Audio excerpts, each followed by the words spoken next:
component is like, all right, you got this much through, we'll get the others out. So, what is this, a Terizla ban, right? A glue ban. The glue ban, there you go. So Do they really ban one. the glue here? That would be hilarious, honestly. They could. They could. They have the priority for XP on the clapback, on the swing. I agree. It'd be a good play. It would be an extremely good play, in a matter of fact, because both sides have shown their mid laners, right? It's not going to get punished either way. Arla gets banned, and now Fireflux, they're catching on to this. Okay, all right, yeah. So you have Drum roll, XP please. lane prio. We don't care. We're gonna take out the best XP laners, and you're still gonna have to deal with our respectable amount of mid lane damage and TNZ's ludicrous Leomord. That's the only word I can think of. It's I don't know, man. It's not fair. It's not fair that he gets away with it. I don't want to say OP. I don't want to say broken. It's just not fair.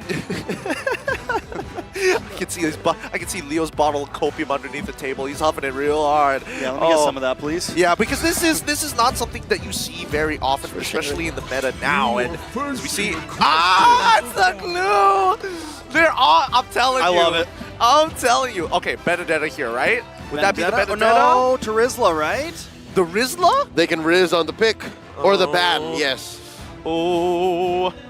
Like, either way, I feel like it's a lose-lose. You ban out the Terizla, they can still get the Benedetta, they can still get a few things. And then you miss out on it. Yeah. So you're forcing. Lapu's still open. You're forcing Alien's hero pool to flex. I mean, Alien has the hero pool to do so. We've seen him play Lapu Lapu before. He does. I wouldn't put Dairoth past him either. Both sides can actually go for Benedetta based on their past Uranus history is still performance. open too. Oh, please let's not go there. I don't want to go that far. Hey, man. We don't need it. Oh, this one. I like this the one. There you go. So the Benedetta's open, the Riz is open. Now they have options. The Laps is open. What would be the most effective here, right? Because Yush. All of which we're thinking of, the only one, no, all of which have ultimates or at least abilities with AoE style of CCs. Raging Sandstorm coming in from Khalid, Benedetta with Electro-Fineable plus Petrify, but of course, the Rizla with the penalty zone. Instead, they're going to leave the question up for Fireflux. They lock in the Bruno. Khalid, bro.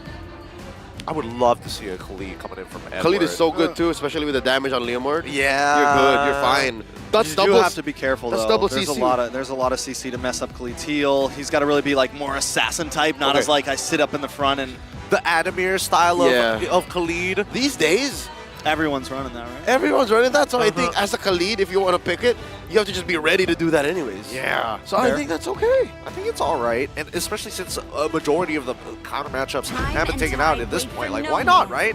Beatrix? Hey. Who is it going to be? Who's the EXP laner? Are they going to... Well, at this point, you might as well default to Rizla, right? At least you have a dedicated setter that is easy to play. No, straight into Lapu. Okay. So far, Lapu Lapu might be the easiest, besides the Yuzhong, the best way to cut through a lineup. The easiest access to the back line. That has a solid damage reduction and CC. Again, that's not a Yuzhong. It has good chase and everything. Yep. Yeah. All Okay. right. So that means what does Edward play here? Does he go into the Rizzler? Could he go into... Does he go in the Rizzler? Does he play the Bene? I want to see the Bene.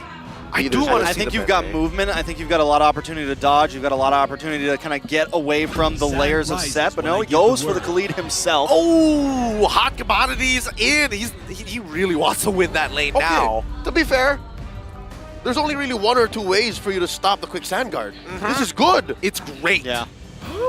It's really, really great. He's going to have so much control. I'm hoping to see like an Onyx-style opening coming off the Blacklist International where it's like, oh, I don't need to show up into the lane. I'm going to check your jungle real quick. And if your support happens to be there, chunk him out.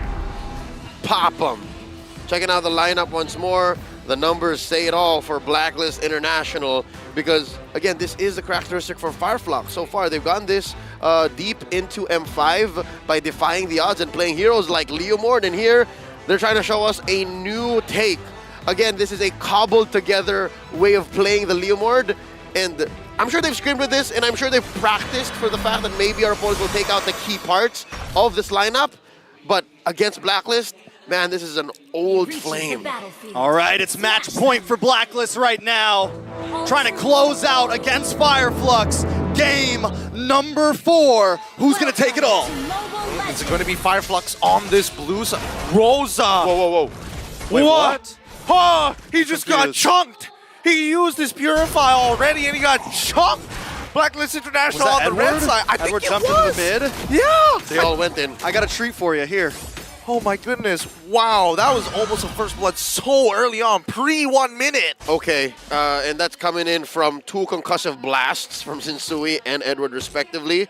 Edward also rocking the, ooh, all right, Master Assassin. Yes. Also rocking the Assassin emblem. All right, that's a whole bunch of damage. How much? Yes. Yes. More than enough. More than enough. I like it. I like it a lot, right? That's what I was hoping for, to see these aggressive openings coming in from Blacklist International, because Khalid is one of the few heroes who gets away with that. He no worries about mana. It's not that big of a deal. Homie even has the jump, right? His passive. So you don't need to commit anything. Exactly. And it applies to slow and, man, there's so many good things about it that I could talk about it forever, but so far, just look at this lane dominance coming in from Edward. I like it now. As long as Edward can control this, and as long as the read from Edward, he has the ability to counter-engage here. If that implosion comes and he's not in it, and everyone tries to jump in when that implosion happens, he can definitely punish certain plays that Fireflux wants to bring here. Oh, TNZ, though, trying to punish himself, but he gets punished! Under the tower, first blood, going over to Yue.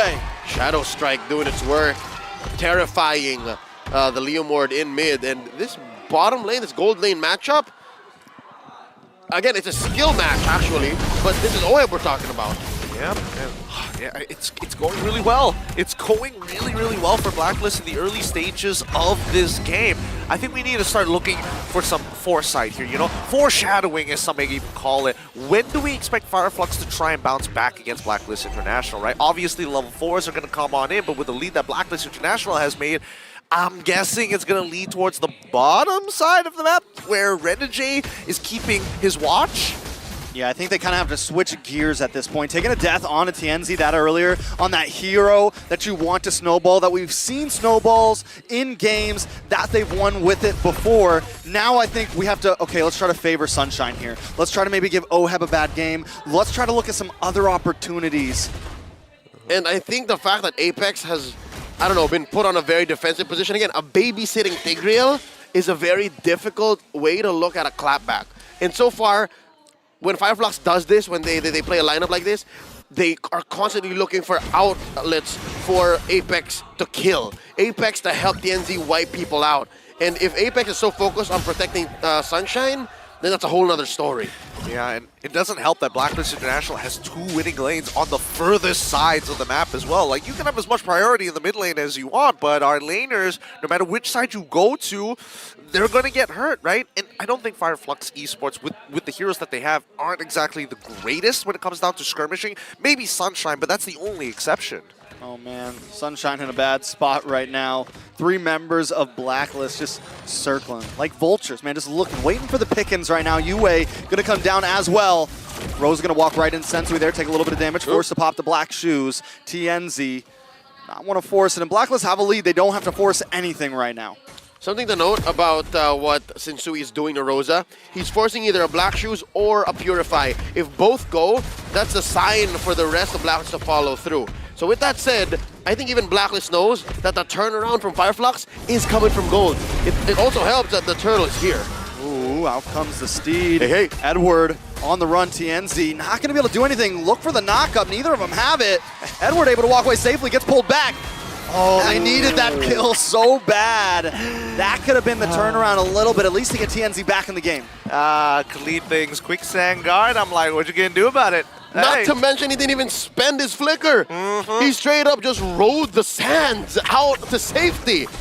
Oh man, I love the fact that we were like, you know, underrated players, and on top of the fact that the EXPs have been kind of like, not doing too much because it's been pretty boring lanes for them. Now it's kind of riding on them to make these big plays.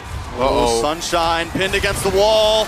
Sensui looking for the finish. Oheb gets the kill though. Rosa looking to respond, pops the black shoes in the midst of them. Sensui uses that defensive spin though, able to get away. Luckily, Rosa still finds Yue. Fireflux trying to even things out. Oh, Edward with the raging sandstorm. He gets the sun on it. TNZ goes down. Oheb finds another kill. Apex 47 grasping for straws, but able to grasp nothing. It's a 2-for-1 trade. Blacklist on top. Grasp these facts. Whenever you see Blacklist International with low HP, technically they aren't. The fact that you have a hero like the Rafaela that tops up all of their members, just taking them out of Oathkeeper range makes Flux Esports' job more difficult. It's not a true sweep when you have to swing maybe 2 more times. Also talking about the Khalid, oh dear lord. There's a reason why XP lane feels like the toughest lane for hero pool right now. Is because they're so perfect, like the way this Khalid is now on Edward, or they get banned out. Looking at that draft now, you see that the Arlott got banned, you're seeing Edith getting banned, and that's just the name of the game right now. So Blacklist International perfectly setting up for that atmosphere, sitting at 4 kills ahead here, 6 minutes in. Oh, cheeky lane swap. Alien pops the Bravest Fighter, getting some nice damage on Oheb. Whoa! The flicker in! They find him! Luckily, Apex finds another one. Double kill for the Roamer, but that's okay. It's still a win for Flux Esports, but no! Sunshine! Just when they find something, they lose elsewhere. What can you say about this, right? The trades on both sides, it feels like both teams are literally just thinking in the same light. Uh-oh. Oh, Sensui in trouble. Gonna get stunned too. Sensui still gets the turtle. Gonna be able to walk away safely. Yue and Edward doing some damage on Alien there. Fireflux gonna back off. It's impressive how these kinds of teams, structure-wise, synergy-wise, skill set-wise, come up and are developed from across different parts of the world. One from Ankara in Turkey, the other from Manila here in the Philippines. And here now they're both fighting for tournament life. Blacklist about 2,000 gold ahead. I'd like to think maybe if Sunshine had a Purify would have been better, but that's a Beatrix with a Purify. Doesn't work out. Alien gonna get pinned here. It's gonna be okay though, looks like. Nothing too major. Down bottom. They do find the tower though, down bottom. Edward versus Tienzi once again, but Edward gonna get the outplay! Bring out the recalls, baby! Edward! Agent 0, TNZ there, amazing. He had the Master Assassin though. Did have the Master Assassin, and now we might see another response. Okay, Blacklist ready to bring out the pillow, smothering down onto Fireflux. Just take it. But here's the thing, Fireflux can still get themselves out of this position like this. I'd say put Blacklist where they're down on damage, and when they're not as complete, when they're not all there. But you're talking about the specialists of the Ube here. It's easier said than done. I mean, it's finally a deep breath of fresh air for both sides, right? It's on a knife's edge. It really is. And so far, the EXP laners have been doing a phenomenal job. However, it's only left inside of their lanes. We haven't seen it actually expand their influence over the neutral fights, and more importantly so, with the cheeky lane swaps, both sides getting punished for it. It begs the question whether Blacklist International can actually maintain this as we start moving towards the later stages of the game. Well, like, we're done with early. The lanes are basically gone for. Now, we transition into mid-game, and this is where it's going to get really sweaty now that the Lord has spawned. Already, truth be told, this is foreign land for Fireflux. It's unfamiliar to them to play a Leomord and not be ahead. So they have to very specifically find an angle where Apex can set up an amazing ult for Sunshine and Alien. Of course, Alien's been catching Blacklist pretty good, to be honest, in the past 9 minutes. See this, right? He's never scared to go in. Oh. This is a good position. Back off. That is a good position. Sensui is there. It comes Raging Sandstorm from the back. Genzi can't find his way in. Sensui able to secure it, and Blacklist is like, no, we're not fighting. We got our goal. Sensui is playing man-to-man defense against a man and a horse. Oh, boy. He's doing it well. He's doing a great job, right? He is just point guarding out of his mind. It's nice to see. It's one of those matchups where you don't want to pin him against the wall. You just need him far enough so he can't use the retribution range isn't near that Lord. So now that Blacklist International finally have that lead, we're starting to see the motion start flowing through. We're seeing the huge lead coming out from Oheb's side, 2K ahead. Huge, and they're very low to the ground still, right? You're looking at marksmen who just have 3 core items, 2 prior to that last one being built. So it just shows that Blacklist are snowballing. This is the equivalent of a team that is, what, synergy-based, like Blacklist, snowballing at 10 minutes in, 3-6. You know, I also love Edward's position. He's always taking the opposite side of the team. He's always the 1 to the 4-1, right? And there he is once again, possibly going to go for TNZ up in the top side. He's hiding out in that tri-bush, waiting for a moment to strike. And the boss side, Blacklist International, going to try to close in with this Lord as well. They're going to break through that second inhibitor, try to break through this second in the mid as well. Can Fireflux defend? That's so good, it's so clean. Khalid is the perfect one hero in the 4-1. Because again, in this lineup for Fireflux, the only one who can really stop his quick Sandguard is what? Apex 47 and Alien. That's it. Maybe with a Phantom Seed, knock him off his knee, right? So it's so good. He wins the 1v1 regardless. I mean, as they start pushing in, right? I mean, this top-up specifically coming in from Renegade, it's making it difficult, right? Rosa is landing some good shots, but really it's not developing much for the team anymore. The zoning isn't as good as it used to be. Yep, because Blacklist are willing to walk into it. If anything, it's Blacklist who's checking Fireflux's ground. Rosa's saying, all right, you guys can only go up to here. Oh yeah? Can we go up this close? And then, again, it's a 5k deficit. You have your cores and even your tanks, your peelers, who can't take as much damage from OHEB's basic attacks, saying, all right, you know what, maybe you can. And they have to play very defensively. They have to play very specifically and sacrifice their larger objectives. This tier 2 in mid, I give it maybe 2 or 3 more waves. I give it this last Lord, and then Black is going to push in. It's definitely going to be trouble for Fireflux. I mean, they're at a big gold deficit, 4.5. Oh. Not only that, but most of that gold is in the hands of OHEB. That's a winter tranche coming up. Rather, a wind of nature coming up. So, I mean, now, even if Sunshine starts to catch up, OHEB can still get some outplay. He can also deal with some of the damage from Alien, deal with some of the damage from TNZ. Fireflux running out of answers. Apex looks for the implosion, though. Alien in the backside as well with the Bravest Fighter. Yue catches him with one of his own. Terrified, Alien down. Sensui gonna pick up that kill just in time to take this Lord.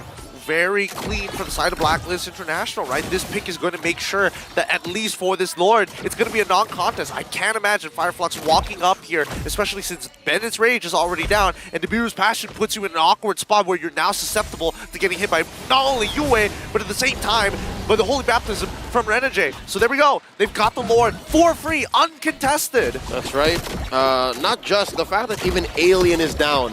Maybe if you can layer the Implosion and the Bravest Fighter, that might be enough of a peel or a full frontal shock that scatters Blacklist and then allows for the damage from Rosa and Sunshine to make a difference. But that's 2 or 3 layers that you have to set up. That's a 1-step plan for Blacklist compared to Fireflux's 3 or 4. And we're being very generous. It's actually a grocery list of things that have to go right for Fireflux for them to actually have stolen that Lord away. Yeah. If you mess it up, if you miss it, the punish. It's over. The punish is so bad. Can we talk about the fact that Alien is going for a pretty interesting build earlier when I did see it? He did have an extra Fury Hammer on top of the Hunter Strike. Is he trying to go for Blade of Heptases when most people will go for Malefic Roar at this point in time? It's a hybrid, and again, I think he's just hunting for OHEB. That's what he's been doing. He's trying to take down the core for Blacklist, but I'm worried because there's very little of a streak on OHEB. But I guess if you do take down their main damage source, you're able to force out fights so that TNZ can swing. I don't know. Lord coming in. Black coming in as well. Knock, knock. Black gonna move up to the top side. They want to clear everything out. And I just love the patience right now. This is the Filipino discipline at its peak. Blacklist International not stressed at all about trying to end the game right now. They know they have late game secured. They know they have mid. They know that this is in their hands.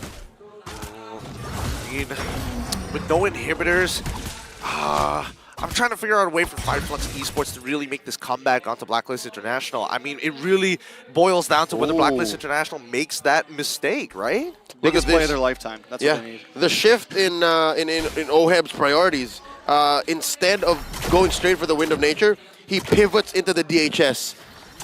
And then he'll there it is, there's a defensive item. He knows that he wasn't in trouble. He knows that Alien has slowed down on finding him out in the back line. And because of that, those pushes became much, much easier. It's looking pretty grim, right? It's looking pretty grim, but we've seen teams come back from worse. It's an 8.2k lead, now an 8.1k lead for the side of Blacklist International. But for Flux Esports, it's just a moment that we're looking at Apex 47. We're hoping, we're praying that maybe he finds somebody, maybe even Sensui, just to steal away a singular lore, because he's the only one who's not running the Purify. There's that, but I think the actual reality of comeback is going to happen much closer to home, inside their base. If Apex 47 can find a perfect flicker, displacement, and implosion close to the base where he can expose, expose Blacklist International to maybe 1 or 2 more turret hits that they can take, then that could be the comeback. Rosa getting Divine Glaive now, and it might just be another non-contest. TNC, he's going to have to try his best. They might even have to sacrifice a player just to try to make the attempt work. Yeah, but look at Edward's positioning right now, constantly holding this bot side, and that's the flank, right? And Edward has done this so well, and that's what created space last time. TNZ had to fall back, and that's what gave Sensui the ability to just do that heavy spin and get him out of there. Fireflex know that so much is on the line. I think they're going to put it all on this Lord, possibly. What makes it worse is they know that Edward is in that bush. Edward showed himself, so they know that there's this angle coming in from the south. But what can they do about it? Yeah, exactly. It's just frustrating. Apex maybe goes for Edward. I don't know, man. Flush him out. Minions are coming down on the top side, though. Don't forget, this is a do-or-die game. All the pressure on Fireflux's shoulders right now. They don't win this, they're going home. One last Lord to rule them all right here. The Steed comes out, Edward comes in, only lands a stun on Apex 47 though. Edward actually taking a little bit of damage. Sensui gets the pin, the heavy spin. TNZ goes, able to just get away, but still, the rest of the team taking way too much damage. Yue! He finds an Oheb with another one. Fireflux is dropping left and right. Rosa, can he try to get the outplay? No, Black is already at the base. Sunshine, 1v4. This should be it. Blacklist International, with a dynasty better than most, are gonna move on in the lower bracket. And there you have it! GG, well played for Blacklist International, taking the series 3-1. Again, they're back to that philosophy. They don't lose to the same team twice. The Code Breakers have found a way and they got their revenge. But just the same, the champions of Turkey have showed all they've got. They shocked the world once more. It's another flavor of the Turkish delight, and they will have our respect for years to come. And I'm sure that they will come back. We will see them once more, even if they have to bow out.